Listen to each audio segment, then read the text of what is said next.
Well, I mean, we've seen him do it before, when he started the game against Utah, even though it was the preseason. We've seen him have a big-time night, You never know, what you're going to get from him. You're going to get maximum effort. The game is he's starting to understand what people are running, and for him to have 8 blocks. And it's not even just the blocks, the shots that he blocked, it's the 7 or 8 other shots that he changed, or them seeing him in the paint and choosing to go the other direction. Those things don't even come up on a stat sheet. Greetings, Blazer fans, and welcome to The Briefcase, presented by Spirit Mountain Casino, episode 119 of The Briefcase. I'm your host, Casey Holdahl, and that was Chauncey Billups discussing Donovan Clingan's fantastic performance Wednesday night in yet another victory versus the Minnesota Timberwolves. Trailblazers at basically their lowest on Sunday after a very bad loss to the Memphis Grizzlies. Have a practice on Monday, as we talked about in the last edition of The Briefcase, in which they got a lot of things out in the open. Have responded by having 2 fantastic back-to-back wins versus the Timberwolves at Moda Center, one of those being an NBA Cup game as well. Trailblazers get performances from Robert Williams, from Donovan Clingan, and from Shaedon Sharpe. We'll talk about all those games, the performances of all those players, and we'll check out the new City Edition uniforms on this edition of The Briefcase, presented by Spirit Mountain Casino. Well, we talked a lot in the last edition about how the team might respond after just an abysmal performance versus the Grizzlies on Sunday at Moda Center. Well, now we have our answer.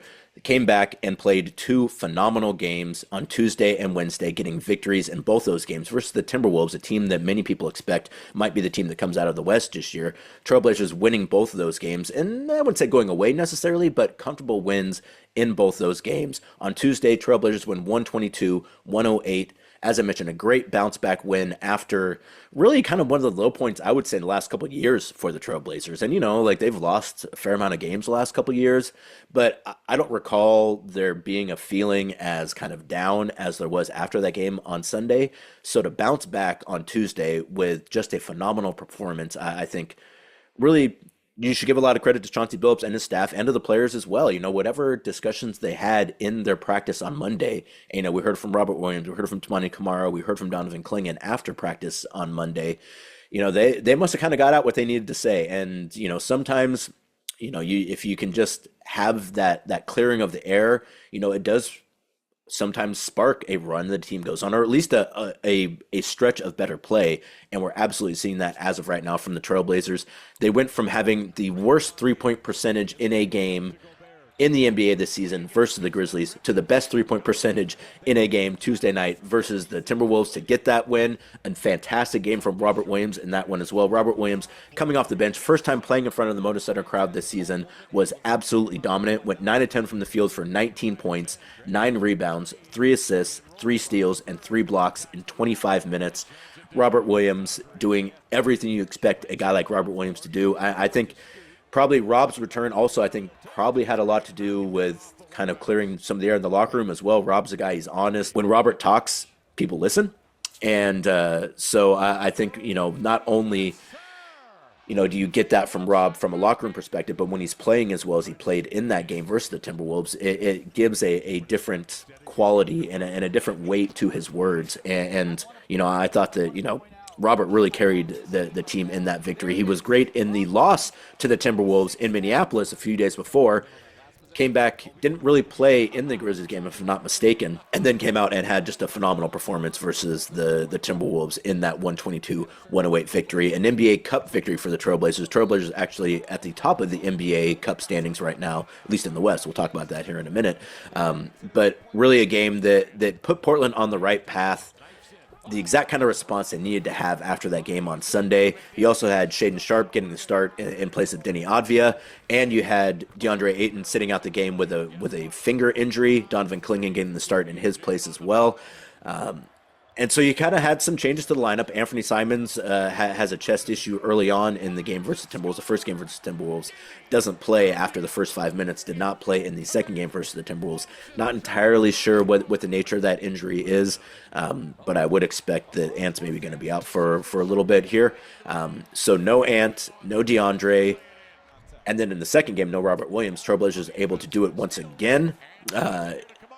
you winning the first game versus the Timberwolves on Tuesday, I wouldn't say that's necessarily expected, but if you're going to have a response after a terrible effort, that is the kind of response I would expect you to have. And then the next night, that's when you kind of assume, like, yeah, things are probably going to kind of go back to normal here a little bit.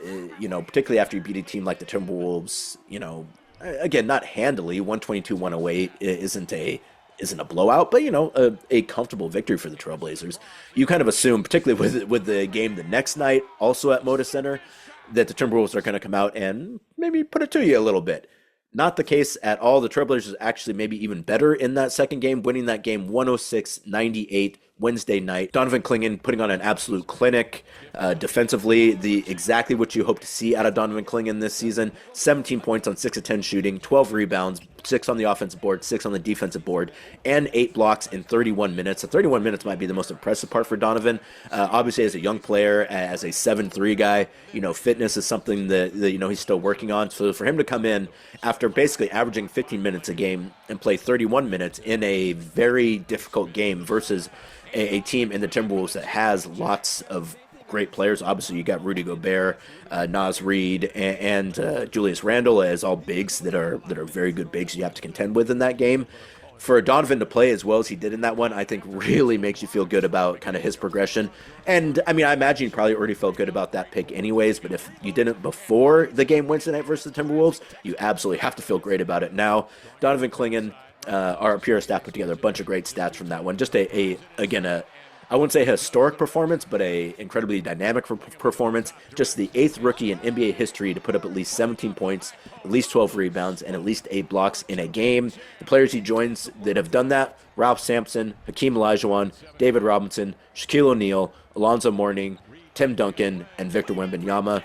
Those are all Hall of Famers. I mean, Wembanyama, I just assume is going to make it to the Hall of Fame, but all those other guys, first ballot guaranteed Hall of Famers. So when you're in that kind of company, when you're as young as Donovan Clingan is, I think that's a great place to be. Once again, he's just the 8th rookie in NBA history to ever put up those kind of numbers.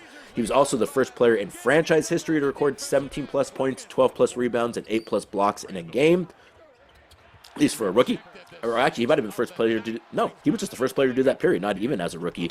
And his 8 blocks in the game versus the Timberwolves are tied for the second most by a rookie in a game in Trailblazers history. Bill Walton had 9 his rookie season. Donovan Clingan now tied with Kelvin Cato for 8 blocks in one game as a rookie. Also has the 8th longest block streak to start a career, which is 2 away from Bill Walton. So if he's able to get blocks in the next 2 games, he will at least match Bill Walton in terms of his streak of logging a block in every game to start his career. Alonzo Mourning leads the way in that one with like 57. Shout out to Tom Haberstroh for pulling that stat. The fact that Alonzo Mourning started his rookie season by getting a block in 57 straight games is ridiculous. But what Donovan Clingan did Wednesday night versus the Timberwolves, ridiculous as well. Donovan is 7th in blocks at 2.1 per game, and is averaging, and he's doing that in less than 16 minutes per game.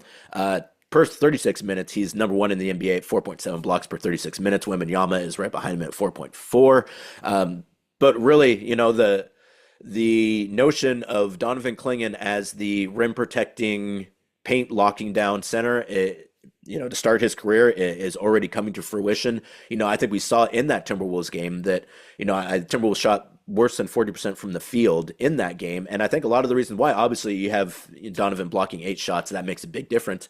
But as the game goes on, when you have a guy that's blocking shots like that, that really changes the way that the other team is going to attack the paint, as Chauncey talked about in the open there.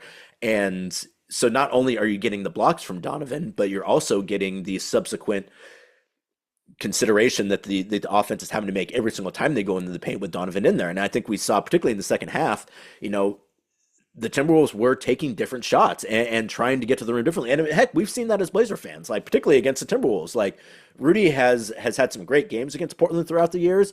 And I know that I've noticed that as the game goes on, players who get blocked or maybe see other guys get blocked, they just generally don't attack the rim the same way. And that ends up, you kind of end up going soft at the rim, and that results in poor shooting. So, the benefits they're getting from Donovan, I think, are far outpaced by just the actual block itself. And that's a great thing, particularly for a team that's trying to get better defensively, to have a guy in Donovan Clingan who is already seems like one of the better paint protecting centers in the NBA. I almost said elite there. I don't want to say elite yet. Um, I think that really goes a long way toward making you feel good about that pick and the future of this team. Another part of the future of the team, obviously, Shaedon Sharpe had a phenomenal game for the Timberwolves as well. Shaedon just 5 games into his third season after having to sit out a few weeks with that shoulder injury. Really put one on Wednesday night. 33 points on 12 of 23 shooting from the field, 3 of 10 from 3. Shaedon's 3 has been hasn't come around just yet in his early return. I imagine that's probably going to change here as he maybe starts taking fewer threes and also tries to get to the rim a little bit more, which is what he did late in the game versus the Timberwolves on Wednesday night. He also had 6 rebounds and 1 assist in 36 minutes, 13 points in the fourth quarter for Shaedon Sharpe in that victory, and I really felt particularly in the fourth quarter, against a team like the Timberwolves that has the talent that the Timberwolves have, you kind of assume that in the fourth quarter they're maybe going to make a run and really kind of put it to you a little bit, or at least make you fight for that win, which they kind of did. But Shaedon kind of headed that off at the pass with 13 points. I think he shot 4 of 8 from the field in the fourth quarter. Really put his head down, getting to the rim and finishing at the rim as well. And, I think at other times Shaedon would have maybe looked for pull-ups, maybe 3-pointers in that situation. He put his head down and just kept getting to the rack and paid off considerably for the Trailblazers. As I mentioned, 13 points in that fourth quarter. Shaedon is averaging 15.2 points on 46% shooting from the field, 25% from 3, 3.2 rebounds, and 1.4 assists in 25.8 minutes per game this season. Still pretty early for Shaedon. As I mentioned, I think he's 4 games in, has started the last 2 games for the Trailblazers. The last 3 games for the Trailblazers, after they got back to Portland, started the game versus the Grizzlies, did not go very well in that one, but 2 very solid performances versus the Timberwolves, including the performance on Wednesday night, that basically, you had Donovan on the defensive end, you had Shaedon on the offensive end, and between those 2 guys and a few other guys, a lot of other guys had really good games throughout the 2-game series versus the Timberwolves. But those 2 guys especially were great. But I thought Toumani Camara continued his steal streak as well. 11 points, 8 rebounds, 3 steals, and assists for Toumani in 35 minutes. I feel like Toumani did a really good job defending both Julius Randle and Edwards, who he went to college with. I think we had a little clip there. They were both at Georgia for a couple seasons. And I know that 2 had been looking forward to that matchup last season. Didn't really materialize the way he hoped it would, but this time, particularly with back-to-back games at Portland, I feel like 2 really feels like he maybe got the better of that matchup, and I think he probably has a good point there. 0 of 9 from 3, by the way, Anthony Edwards in the loss on Wednesday night for the Timberwolves. That was a great one for the Trailblazers. 13 points for Delano Banton, 5 assists as well. Delano just again, you keep expecting at some point in time the bottom's going to fall out for Delano. I don't think it's going to. I think this is just who he is when he gets consistent minutes. He comes in, plays the way that Delano plays. And, particularly after the way he played last year, it's not he's on the scout. The things that he's doing now are the same things he was doing at the end of last year. So it's not to me at least, it doesn't seem like he's probably catching teams super off guard, which makes you feel good. Because if they know what Delano Banton's coming out there and is going to do on a night-to-night basis and he's still able to do it, that shows that, that gives you a sense that, there's some real effectiveness there, and is something that you maybe can rely on this season for the Trailblazers. Getting that from Delano, particularly, with Anthony Simons out now, that's going to be incredibly important. Scoot is a guy who, he had some foul trouble early on in the game too, so Delano had to come in early and, made it happen. I think at this point in time, Delano is not a breaking glass kind of guy. He is a guy you want in the game. So I thought Delano looked really good in both those games as well. 11 points, 5 assists, 4 rebounds for Scoot Henderson as well in the victory on Wednesday night. 17 points, as I mentioned, for Donovan Clingan, 11 points for 2. Jeremy Grant with a low-key game, just 8 points for Jeremy. But really defensively, Chauncey singled Jeremy out in terms of kind of what he brought defensively in the victory on Wednesday versus the Timberwolves. I think he's exactly right about that. I think you really saw what you wanted to see out of Jeremy, even when his shot isn't going, and when maybe other guys have it going as well. I think there's kind of this notion that Jeremy, all he does is kind of go out there and try to get buckets, and that's a lot of what he does. But when other guys are playing well, Jeremy plays off of that. And so he's not going to necessarily force shots if other guys have it going, and they've had it going in these last couple games. So Jeremy did have a really nice game in the first victory versus the Timberwolves, 21 points, even though it was only on 5 of 10 shooting. But he also got to the line 10 times, which, is going to make a big difference for this Trailblazers team. So again, to bounce back from from a point where I think a lot of us were kind of like, what's going to happen next at this point? You get blown out like they got blown out on Sunday. And I think, you kind of start wondering like what is the response from the team going to be? Particularly if they had come out and struggled in those games versus the Timberwolves. Who's to say? If that prompts some kind of further action. But the exact opposite happened. They came out and played their best basketball I would say they've played in the last couple seasons. And really, like, particularly with the young guys doing it, like, you just got a sense of the enthusiasm at Moda Center in those two games on Tuesday and Wednesday versus the Timberwolves. We just haven't had a whole lot over the past couple of years, and to go from just again one of the low points I would say in the last couple of seasons to a unqualified high point for this team over the last couple of seasons, and particularly with the young guys doing it. If you end up having a game where Jeremy and DeAndre and Ant all come out and play great, and that's why you won, you're still really glad you won those games. But it has a different feel to it right now, particularly with where the Blazers are at in terms of their rebuild. When you have Shaedon Sharpe, when you have Donovan Clingan, when you have Scoot Henderson, when you have some of the other guys further down. Chris Murray also a great game versus the Timberwolves in that second night. Chris was a plus 19, or excuse me, plus 17 in 19 minutes, had a dunk, went 50% from the field, 3 of 6 from 3, 4 rebounds, and an assist, and a steal. I thought Chris, again, like, you want to talk about staying ready.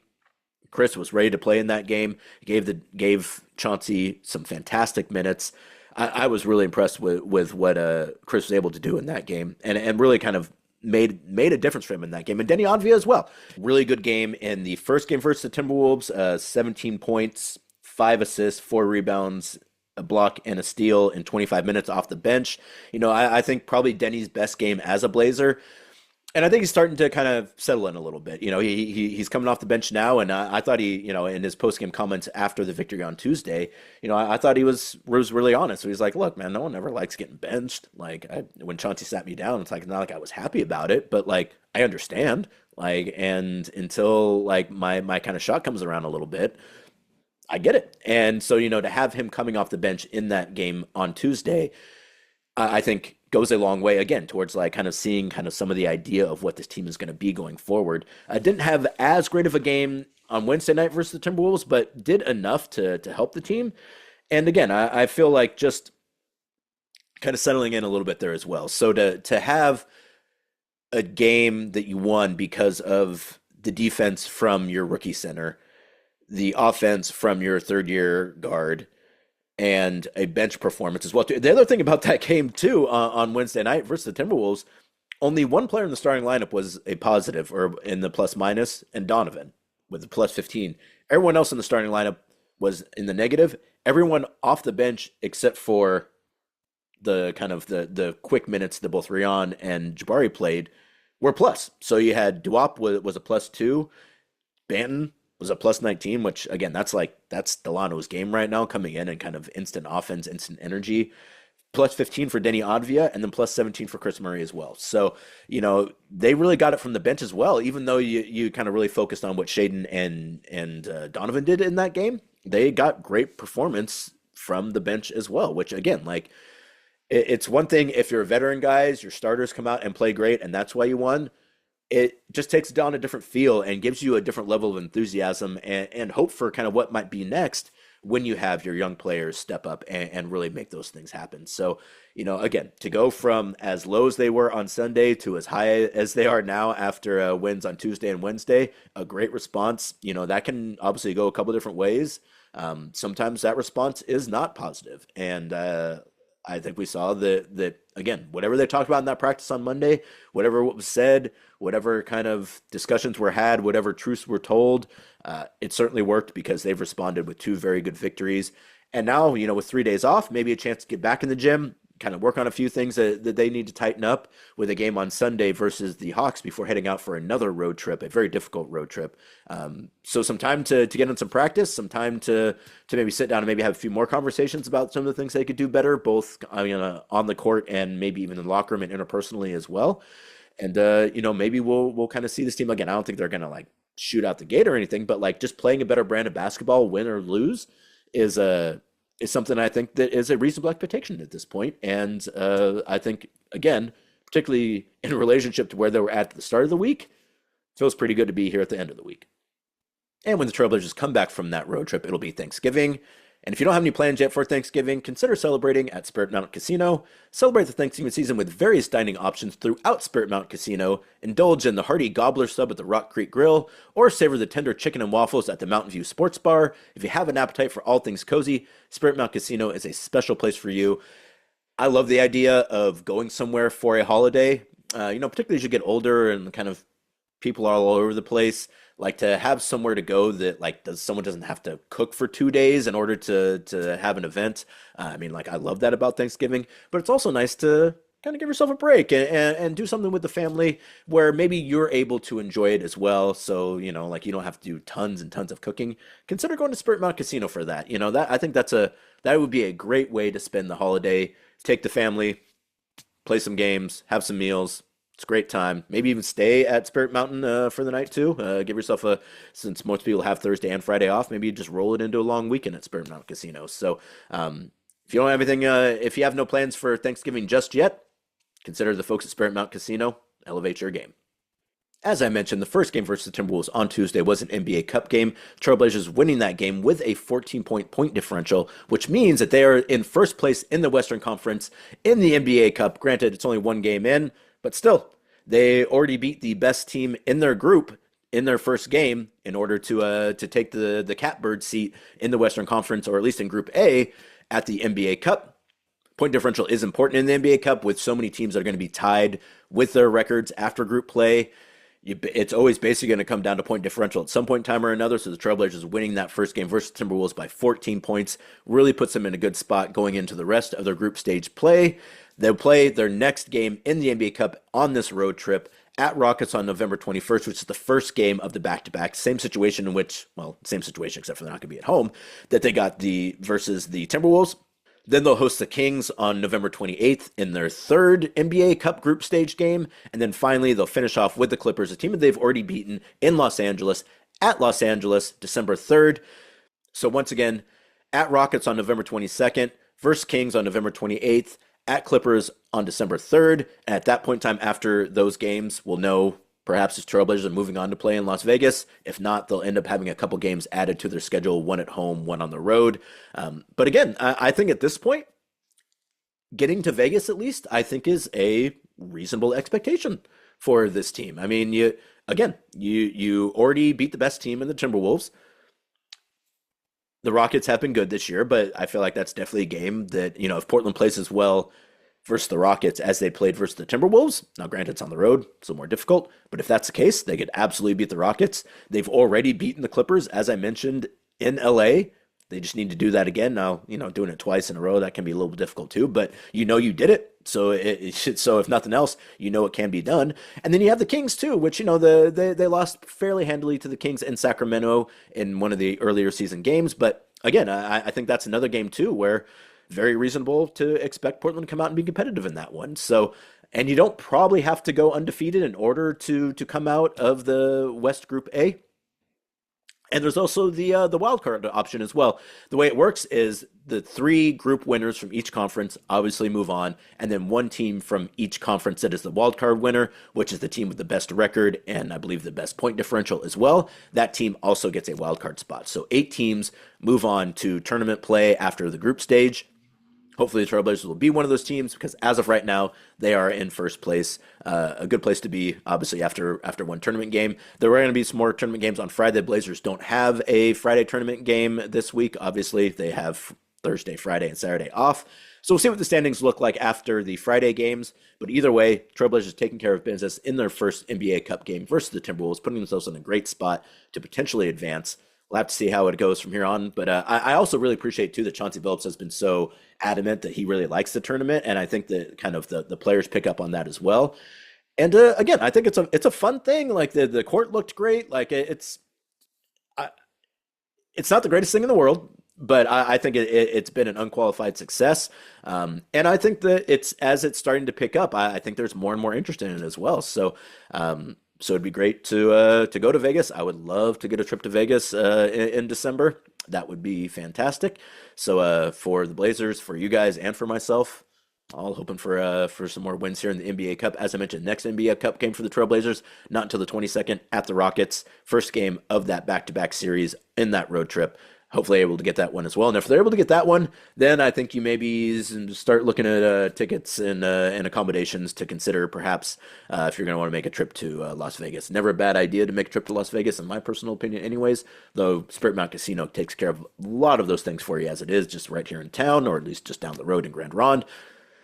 But Vegas is Vegas. So, again, if they're able to come out in that game on November 22nd versus the Rockets and maybe get that one, then I think you really start considering it. But even as of right now, first place, nice place to be for your Portland Trail Blazers in the NBA Cup standings.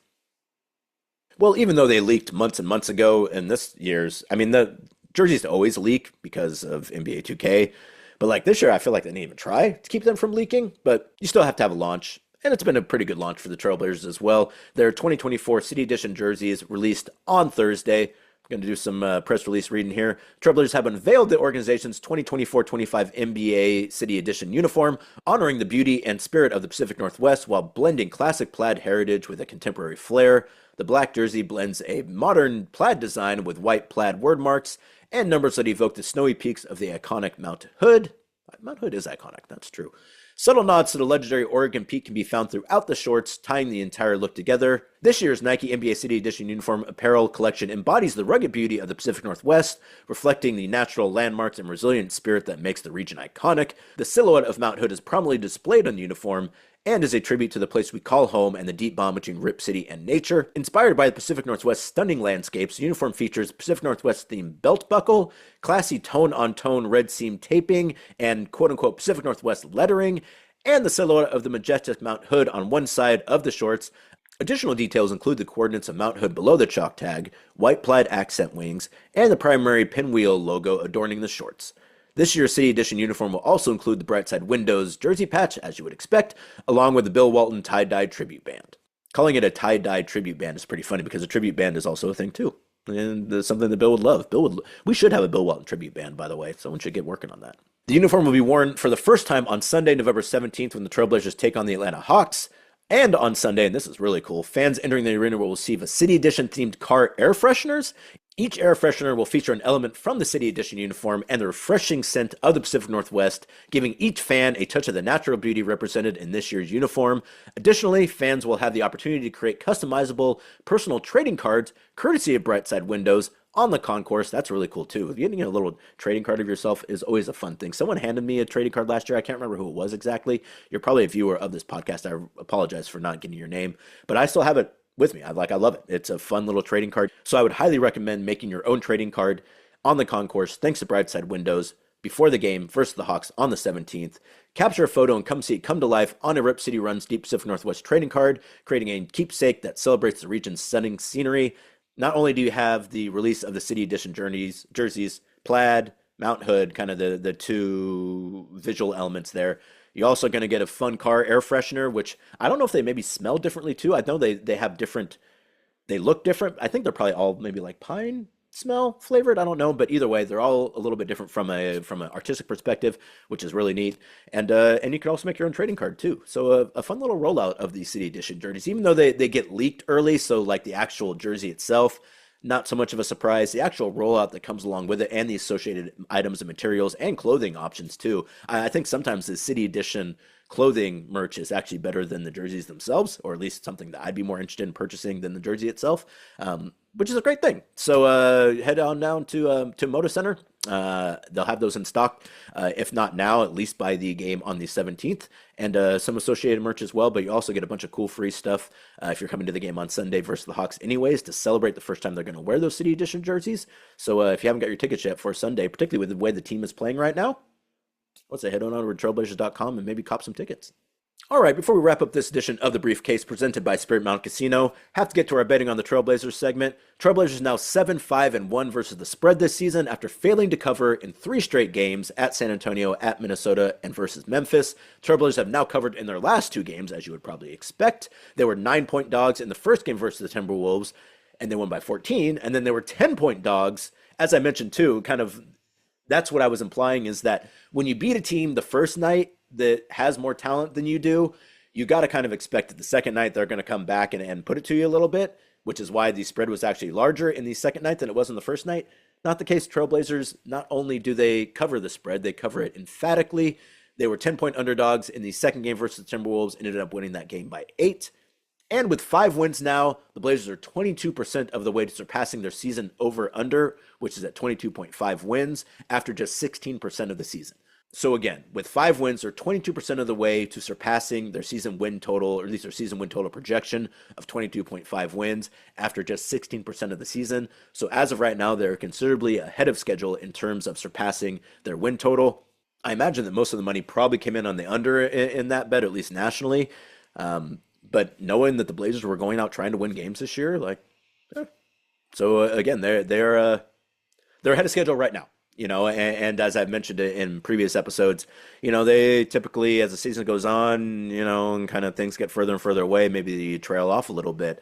But as of right now, they are well ahead of schedule in passing that over. I think, as I mentioned, I think they're like 6 percentage points better in terms of where they're at in their schedule versus where they're at to surpassing that win total. So good news there if you got the over. Probably not so good news if you took the under, but if you took the under and you're a Blazer fan, come on, man.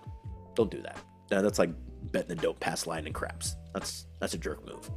And that is going to do it for this edition of The Briefcase, presented by Spirit Mountain Casino, episode 119 of The Briefcase. Thanks so much for joining me, as always. Trailblazers, as I mentioned, hosting the Atlanta Hawks on Sunday, then having a couple days off before hitting the road, facing the Thunder, the Rockets in back-to-back games, the Grizzlies, and then Indiana to finish off the trip. I will actually not be going on that trip, so I'll be bringing you episodes here from back in Portland. But plenty of coverage there as well on the road. Brooke Olsen Dan will be out there, so Brooke will give us a story. So thank you so much for joining me. Head to the game on Sunday. Should be a fun one. I believe a 3 o'clock start time on that game. So bring the family. Have a good time. Check out the new City Edition uniforms. Get all the fun City Edition rollout stuff as well. And hopefully see your Portland Trailblazers get another victory, which would be their 3rd in a row at home. So until then, I'm Casey Holdahl. Appreciate you joining me on this edition of The Briefcase. We'll talk soon. Go Blazers.